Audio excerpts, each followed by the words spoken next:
Good morning. Welcome to another Freedom Friday.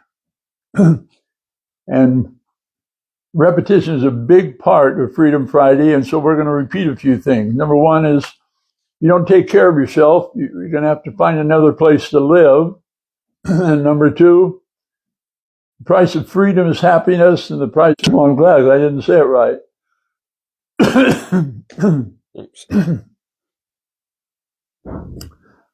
Who's our tech manager here? We're going to do 3, 2, 1 again? Or is this all going out? It's all going out. It is. Okay.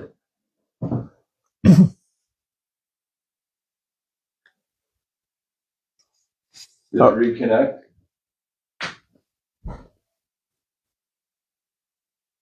Yeah. We're good. Hey, good morning, and welcome to another Freedom Friday. I feel that repetition is an extremely important part of our lives, and so I'm going to repeat this. The price of happiness is freedom, and the price of freedom is courage. And you've got to apply all those virtues if you really want to be free and happy. And from my perspective right now, it's healthy. So, but don't think you can learn to be healthy just by spending 15 or 20 minutes with here once a week. That's just the introduction and a reminder. Last week we talked about digestion, which is an important part of good health. Now I want to talk to you about the 3 leading causes of disease. This isn't my opinion. This is published in the Journal of the American Medical Association. It's been published in the New England Journal. Anyway, it's not original from me. The first leading cause of death in this country is heart disease. And this has been the case for the last 20, 30 years. No matter how many billions of dollars these organizations raise and spend, those statistics haven't really changed. Despite statin drugs and despite exercise and low salt diets and low fat diets, we're still losing the battle, just like every other thing that the government and regulators get control of. We've never won one of these wars on cancer, heart disease, poverty, terrorism. We always lose, but we sure spend lots of money on them. So, a couple things you can do very easily and very quickly. And one of the easiest ones to do is to take a adult size aspirin every day. If you get in 4 or 5 days a week, let me read you just some of the things you'll benefit from. The benefits will be: it can reduce your risk of cancer by 50%. It will lower the rate of heart attack by 44%. It reduces the risk of dementia, diabetes, and other conditions like multiple sclerosis and Parkinson's disease. And many of these benefits are due to the fact that aspirin is a very effective anti-inflammatory. Now, people are going to say, oh, my doctor told me aspirin causes bleeding and I get stomach ulcers from taking aspirin. That is not true. This is another case where the pharmaceutical industry has felt threatened. Because we really reduce heart attack risk by 50%, guess what happens to the heart attack industry? In Lane County a few years ago, we reduced heart attack by 50%. That's a big dent in the heart disease industry. How many people have heart attack? This leading, I don't have that figure. Okay. But it's the leading cause of deaths. Wow. I didn't look that up on my AI search. I looked up a couple other things that's very interesting. Mm-hmm. Just a few other things as far as aspirin lowers the amount of the substance called fibrinogen in your blood, which reduces the risk of abnormal clot formation. in the health study,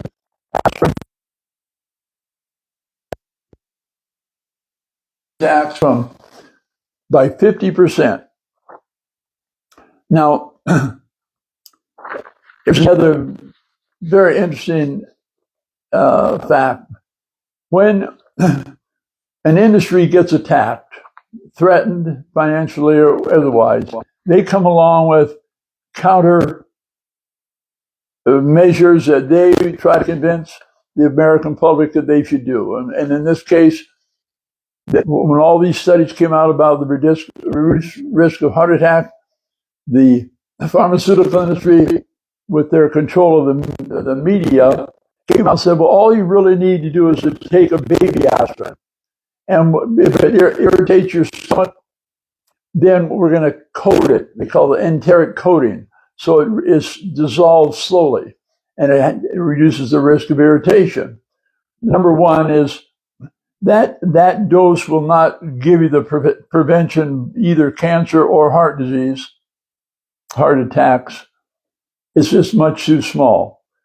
Aspirin has been you have to read about this. I can't describe it in 5 minutes, but at the end of this, I'm going to give you I'll tell you right now, I'll put it in this week's Substack newsletter, the website you can go to that talks about aspirin versus Tylenol, the substitute the pharmacies came up with. It has much greater risk than aspirin. And if your stomach is irritated from an aspirin, what that probably means is you've got food allergies, because food allergies cause the inflammation that protects your coat from these irritants. And people say, no, it's H. pylori that causes the stomach ulcers. Well, that's not true. H. pylori will not have an effect on your stomach if you have a healthy stomach. And that's what we talk about with digestion. That's why that's so important. And where aspirin is a pain reliever, if I'm not experiencing pain, is it still okay to take? Yes, it is. Okay. Because you're taking it preventively. Right. But it's not going to numb my senses. It's not that powerful. It's not like an anesthetic or something like that. Okay. It's an anti-inflammatory medication. And since almost all disease begins with inflammation, you can see where its roots are. Mm-hmm. There's just a long list here, but I'll give you but you really should and seriously consider beginning an aspirin a day. I started this again. I did this a few years ago, and then I forgot about it because no one repeated this information for me. And so number two, and so this, taking an aspirin once a day will reduce your risk of both the first and second leading cause of death. And interestingly, the third leading cause of death is iatrogenic disease. And this is defined as the chances of, it's a disease caused by a physician or his treatment. Number three cause of death is going to the doctor. And there's an old adage that describes this situation, and that is the chances of solving a problem are inversely related to the profit from the problem. Heart disease and cancer are multi-billion-dollar industries. And so the chance of you learning about the wonderful benefits of aspirin you're just not going to do it. Your doctor probably, because they don't teach it in medical school, and it won't be brought to you by Pfizer, like so many other ads on TV are. Yeah. And so there's an interesting life lesson, and it goes something like this. If something doesn't move and it's supposed to, you need WD-40. If it moves and it's not supposed to, you need duct tape. So with duct tape and WD-40, you can solve a lot of your problem. And it's just like aspirin. If you take aspirin and maybe DMSO, you could solve a whole lot of your problems. And I won't get into DMSO because that's a very interesting, fascinating topic. Again, it's been sort of buried by the pharmaceutical industry. So they don't teach much about it, even though it's been around for 60 years. And it has both anti-heart disease properties as well as anti-cancer properties. It's sad, but here it's our life and it's where we are for a variety of reasons. And so if this week I just get you to look into, sign up for my free Substack newsletter I send out almost every week. Just go to John Gamby Substack Alternatives Now. If you can just remember those three things, you can get on, you can start getting into this info. And so I can send you the links in the email much easier than you can try to write them down now. One other thing I'd like to remind you of as my segment gets to its end. Have you started reading one of the books I've suggested? The intuitive book, Your Body Doesn't Lie. Have you read, are you reading anything about seed oils? Are you reducing your intake of seed oils? How about your basal temperatures? How about your thyroid, your root canals? If you've got root canals, just think about getting them removed. So anyway, I'd like to cover those things. So it's aspirin, and read about it, because you aren't going to, probably won't believe. And then please don't. It's very discouraging when we tell people about these things that are well referenced in peer-reviewed medical literature. This isn't something that I thought up. Mm-hmm. The first when I suggest some of these things to people, sometimes I can almost guarantee they won't do it if they say to me, well, I'll ask my doctor about that. One thing you have to realize that, and this is in a book 100 years old, The Doctor's Dilemma was the name of the book. And in there, he pointed out quite accurately, I think, that doctors are afraid of doing something other doctors are not doing, or not doing something that other doctors are doing. And that's why it's so common to every doctor is putting you on statin drugs. Well, what you have to realize that the pharmaceutical industry controls the medical boards. And if you do something that's not profitable, then the medical boards will take your license away. And you saw that in COVID especially, but I experienced it twice in my career. So anyway, you've got to have the courage to be independent. And so I'll turn the time now over to one of my buddies here. Well, something that I heard recently is that many years back, the Rockefeller family funded all of the colleges that were teaching and promoting drugs, right, as medicine. Well, that happened early in the 20th century, about 100 years ago. The Rockefeller Institute sponsored a report called the Flexner Report. They published, here again, they got it in the newspaper. We're going to get rid of all these quack schools, get rid of homeopathy, get rid of osteopathy, get rid of naturopathy. And so they sponsored this report where theoretically they went around and studied all these things, and they came to the conclusion that only the pharmaceutically based schools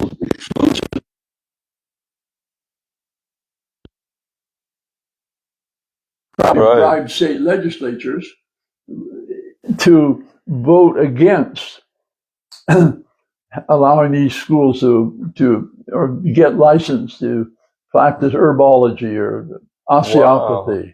And that's why the pharmaceutical industry is pretty much a Rockefeller industry, and they are the ones that finance and medical journals, medical schools, metaphors. Yeah. It just goes on. And that's why there aren't nearly as many homeopathic schools or herbology schools or massage schools.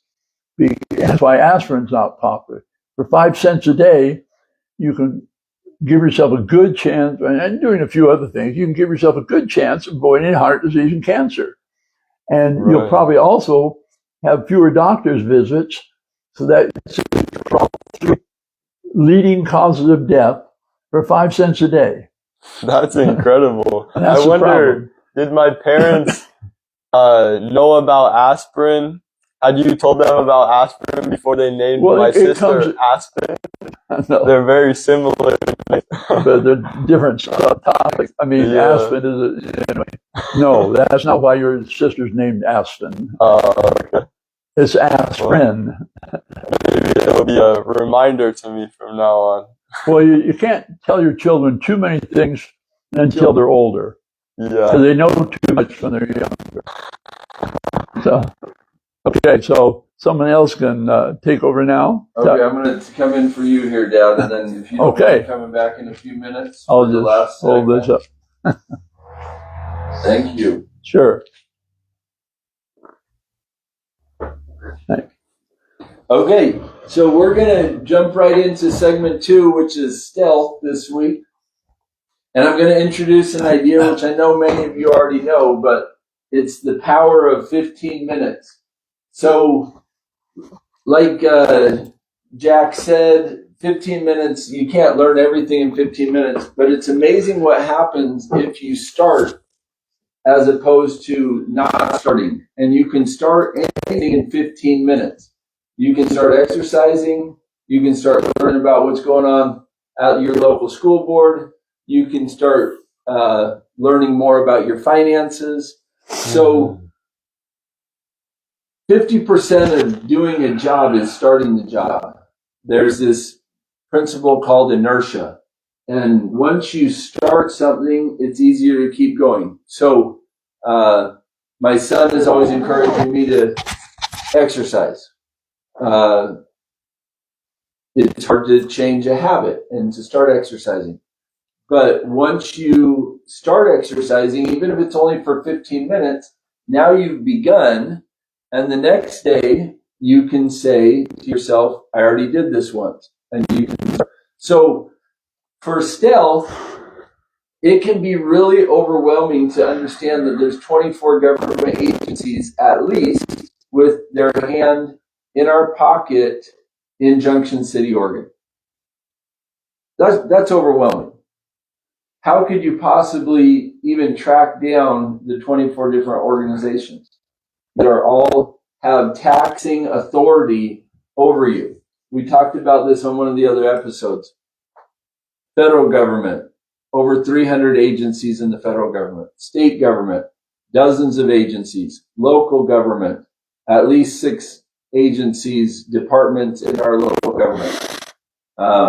The county government, the fire board, the school district.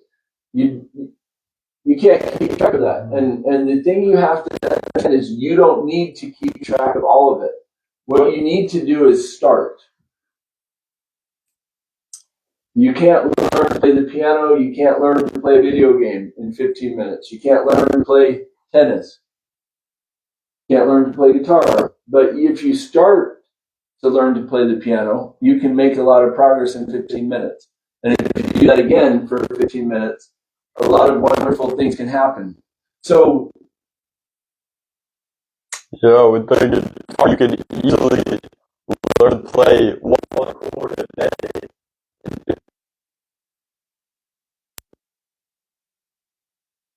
They learn another chord and combine them in another 15 minutes, like do them together. Yeah. And in 11 days, you can know 11 chords, which is as many as I know, and I can probably play 100 songs on guitar. So it really is. My mom used to, she always said that she could play the cowboy chords, which was the 3 chords. And she played dozens of songs on the guitar with the cowboy chords, and she taught us little songs. And her friend Susie Storrs knew a lot more chords, and she'd play and they taught us music. But my mom didn't let it stop her, the fact that she only knew 3 chords. She just admitted it. And like Tucker's saying, she could have learned some other ones 15 minutes a day, but she was busy with her 15 kids and she didn't get to it. That's okay. But the key is you can do anything, and there's time to do anything.